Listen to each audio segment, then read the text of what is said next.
Dans le noir, une partie de New York est inondée.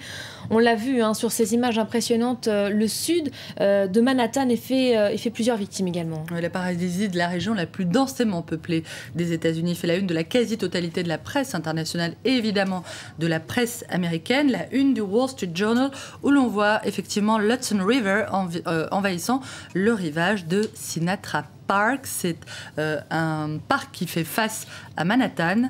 Mais la une la plus marquante qu'on ait vue ce matin est sans doute celle du Guardian qui nous montre la Statue de la Liberté en pleine tempête. La nature en liberté, titre le journal.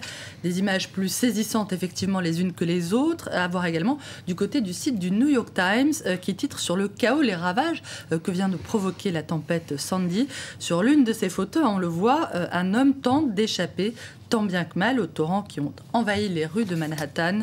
Quand les flots submergent la ville, c'est ce qu'écrit ce matin The Washington Post. 6 millions de New-Yorkais se retrouvent privés d'électricité. Une panne qui a épargné visiblement le site en construction de Ground Zero. Des images saisissantes envoyées également par les New-Yorkais au reste du monde via évidemment les réseaux sociaux. Je vous propose, Elisabeth, de jeter un coup d'œil à quelques-unes des images les plus insolites que nous ayons trouvées. L'image, par exemple, d'un manège à Brooklyn transformé en îlot surréaliste. Pauvres chevaux, écrit la jeune femme qui est l'auteur de cette photo, ou cette autre d'une rue qui a été transformée en marais, on se croirait presque en Floride, une rue dans laquelle pataugent 2 ou 3 égarés. Ailleurs, à Greenwich Village notamment, plus de lumière, le quartier est envahi par la pénombre cette fois.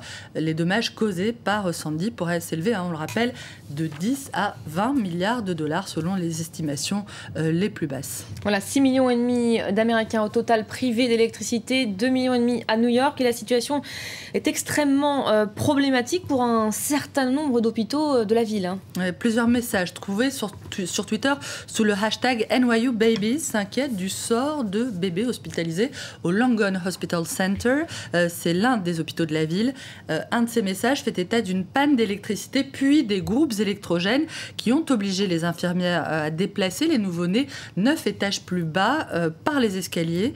Une photo du New York Times toujours nous montre également une autre patiente, une adulte cette fois en train d'être transférée du même hôpital vers un autre hôpital de la ville à cause toujours de cette panne d'électricité.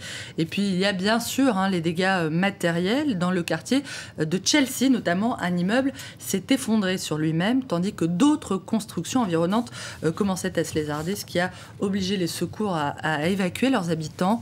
Des drames qui n'empêchent toutefois pas les internautes de poster comme d'habitude des centaines de détournements et de messages humoristiques comme celui-ci qu'on a trouvé sur le site de la chaîne d'info ABC News.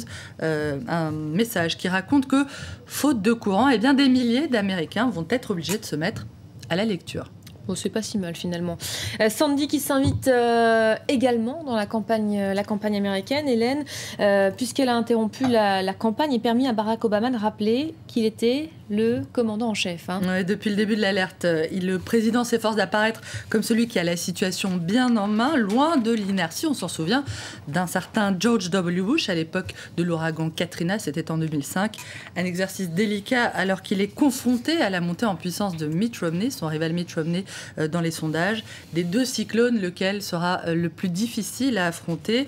À voir pour terminer avec ce dessin qu'on a trouvé dans The Independent, où l'on voit le président décoiffé par des vents violents. Est-ce que je suis préoccupée par l'ouragan Sandy? Mais certainement.